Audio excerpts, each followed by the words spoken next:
আসসালামু আলাইকুম ওরহমতুল্লাহি ওবারাকাতু। প্রিয় বন্ধুরা, ইউরোপ ইনফরমেশন বাংলা চ্যানেলের পক্ষ থেকে দেশ এবং দেশের বাইরে দূরে এবং কাছে যে যেখান থেকে আমাদের আজকে নিয়মিত আরেকটি নতুন ভিডিও দেখছেন সবাইকে জানাই স্বাগতম।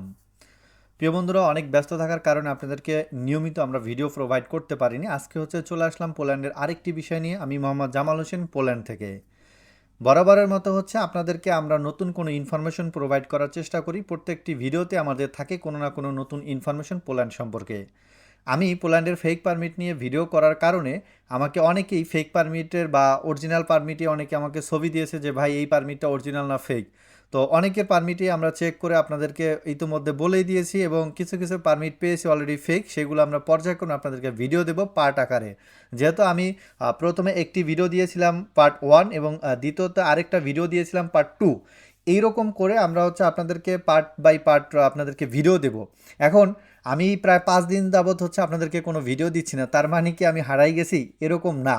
আমি কিন্তু আপনাদেরকে ভিডিও দেওয়ার চেষ্টা করি, কেননা আমার কিন্তু এখানে কাজ করতে হয়। আমি এইরকম না যে বাংলাদেশে ফ্রি টাইম আছে আমার, আমি চাইলে একটা ভিডিও বানাতে পারতেছি বা চাইলে আমি এই কাজটা করতে পারতেছি, সেটা না। এজন্য আমি আপনার ব্যস্ত থাকার কারণে সবসময় ভিডিও প্রোভাইড আপনাদেরকে করতে পারিনি। যেমন আমার এইখানে কিন্তু একটা জব করতে হয়, পাশাপাশি আমি, আপনারা অলরেডি জানেন বা ইতিমধ্যে বা যাদের সাথে আমার পরিচয় আছে এবং যারা আমাদেরকে দিয়ে কাজ করাচ্ছে, যে আমি কিন্তু পোল্যান্ডের বিভিন্ন কাজ করে থাকি। যেমন পারমিট পাওয়ার পরে এ টু জেড কাজ করি, অ্যাম্বাসির অ্যাপয়েন্টমেন্ট থেকে শুরু করে ফাইল রেডি করা পর্যন্ত এবং অ্যাম্বাসিতে ইন্টারভিউর গাইড পর্যন্ত আমরা করে থাকি। এবং এই কয়েকদিনে, এই 5 দিনে আমার কাছে যে ফাইলগুলো ছিল সেই ফাইলগুলো আমরা রেডি করতেছি। এখনও আমাদের কাছে আলহামদুলিল্লাহ প্রায় 3 থেকে 4টা ফাইলের উপরে আসছে। তো এইগুলোর কাজও এখন চলমান আছে। এর পূর্বে আমরা কতগুলো ফাইল রেডি করেছি, সেগুলো অলরেডি অ্যাম্বাসি ফেস করে ফেলেছে। তারা পাসপোর্টের জন্য অপেক্ষা করতেছে, কবে পাসপোর্ট পাবে, এবং পাসপোর্ট পেলে যদি ভিসা পায় তাহলে অবশ্যই আপনাদেরকে আপডেট দেবো। তো এই জন্য আপনাদেরকে রীতিমতো ভিডিও প্রোভাইড করতে পারিনি। তো আজকে আমি আপনাদেরকে দেখাবো যে পোল্যান্ডের পারমিটগুলো কেমন হয়ে থাকে। অনেকে আমার কাছে ছবি চেয়েছে, ভাই একটা অরিজিনাল ওয়ার্ক পারমিটের ছবি দেন। তো আজকের ভিডিওটি থাকবে তাদের জন্য অনেক গুরুত্বপূর্ণ, এবং যারা পোল্যান্ডে এখন থেকে পারমিট নেবেন বা পারমিট নেওয়ার জন্য চেষ্টা করবেন, তারা মিলিয়ে নেবেন যে এই পারমিটের সাথে এই পারমিটের মিল আছে কিনা। এবং নতুন ক্যাটাগরি সিস্টেম চলে আসছে, যেটা ওয়ার্ক পারমিটে আগে যেমন আমরা 2 পৃষ্ঠা পেতাম, এখনও 2 পৃষ্ঠাই থাকবে, কিন্তু এটার মধ্যে গঠনগুলো অনেক চেঞ্জ হয়েছে।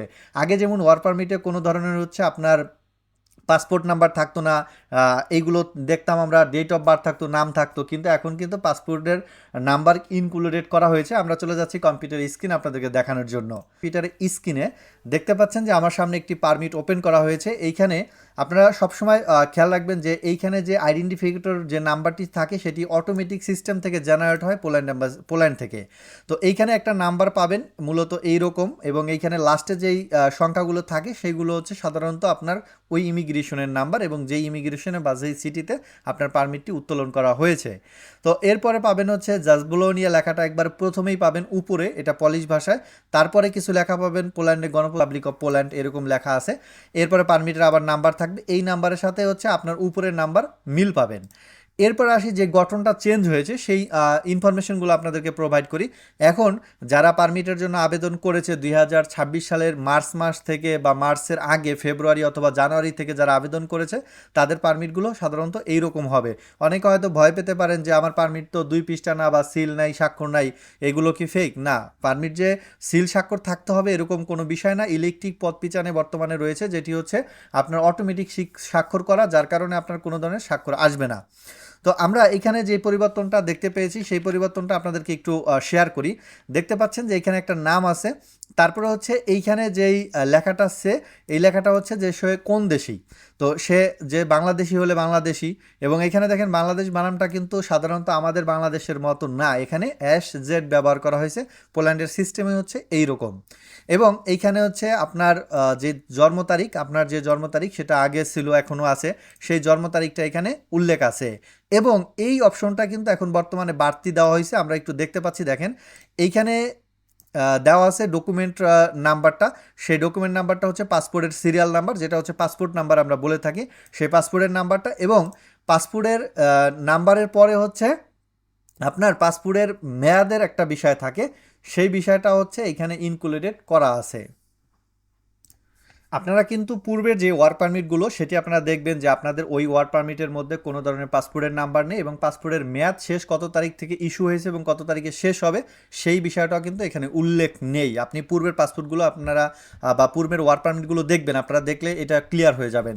এবং এখন দেখতে পাচ্ছেন যে পাসপোর্টের নাম্বার এবং হচ্ছে পাসপোর্টের যে মেয়াদ ইস্যু হয়েছে এবং শেষ তারিখ পর্যন্ত দেওয়া হয়েছে এবং এরপরে এখানে পাশে দেওয়া আছে যে আপনি কোন কাজের জন্য ওয়ার্ক পারমিট উঠাইছেন এবং এখানে কয় ঘন্টা কাজ করবেন এবং কত ঘন্টার জন্য কত টাকা বেতন দেওয়া হবে এইগুলো উল্লেখ আছে।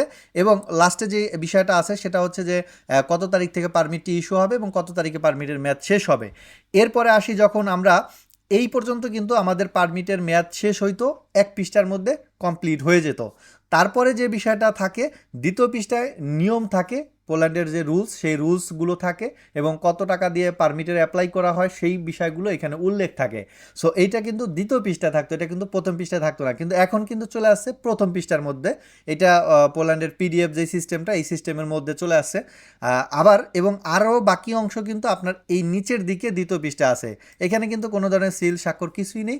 সো এর মানে এই না যে এই পারমিটটা ফেক, এটা কিন্তু একবারে অরিজিনাল পারমিট এবং রিসেন্টলি পারমিট, যেটা হচ্ছে মার্চ মাসের মধ্যে বের হয়েছে। এখন থেকে যে পারমিটগুলো অ্যাপ্লাই করা হবে সেইগুলো এইরকমই পাবেন এবং পরবর্তীতে এই পারমিটেই বের হবে।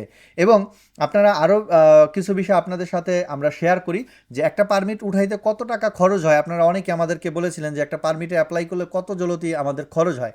দেখেন এইখানে স্পষ্ট লেখা আছে যে পারমিটের কত টাকা আপনার সরকারকে গভর্নমেন্টকে দিতে হবে। দেখেন 500 জলতি যেটা, এটা আপনাকে গভর্নমেন্ট ফি দিতে হবে। এরপরে লয়ার কিছু ফি আছে, কেউ 300 নেয়, কেউ 400 নেয়, কেউ 500 নেয়, কেউ 1000 জলতি নেয়, এটার সাথে এইটা যোগ হয়। সো এই বিষয়টাই ছিল আমাদের আজকের বিষয় যে কত টাকা পারমিটের জন্য উঠানোর জন্য অ্যাপ্লাই করতে লাগে বা গভর্নমেন্ট ফি কত টাকা, সেটা কিন্তু আমি স্পষ্ট আপনাদেরকে দিয়েছি দেখিয়ে। এবং বর্তমানে যে পারমিটগুলো বের হবে সেই পারমিটগুলো কেমন হবে সেই বিষয়গুলো আমরা আপনাদের সামনে শেয়ার করার চেষ্টা করেছি। এবং এই ধরনের অথেন্টিক ইনফরমেশন আমি আশা করি পোল্যান্ডে আমি আসি বিদায় আমি আপনাদেরকে ইনফরমেশনগুলো প্রোভাইড করি।